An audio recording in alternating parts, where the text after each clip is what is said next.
আচ্ছা, আপনি কত বছর বাঁচবেন? ৬০ বছর? কি কম হয়ে গেল? আচ্ছা, বড় জোর ৭০, না হয় ৭৫ বছর। আর যদি খুব লাকি হন তাহলে ৮০ অথবা তার একটু বেশি।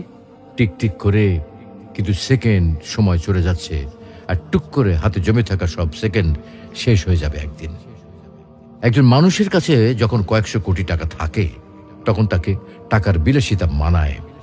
যার কাছে কয়েকশো টাকা আছে, তাকে কিন্তু টাকার বিলাসিতা মানায় না।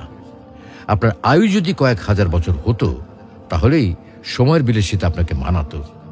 এত অল্প আয়ুতে মন খারাপ, কষ্ট, পচা ব্যাপার স্যাপারগুলোতে সময় নষ্ট সুযোগ কই?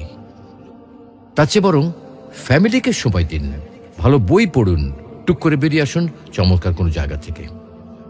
রাত জেগে আকাশ দেখুন, ভোরের সূর্যোদয় দেখুন, সন্ধ্যায় পাখিরা কিভাবে ঘরে ফেরে সেটা দেখুন, নদীর ঢেউ অনুভব করুন। একটু ভাবুন, আজকের এই দিনটা যদি আপনার অথবা আমার শেষ দিন হয়, তাহলে আপনার আমার পরিবারের কালকে কি হবে? অবশ্যই আল্লাহ দেখবেন, কিন্তু এই পরিবার আর নিজের জন্য যে এত সময় নষ্ট করছি, তার কি হবে? তো আসুন, আমরা নিজ ধর্ম পালনের মাধ্যমে সৃষ্টিকর্তাকে রাজি ও খুশি করি।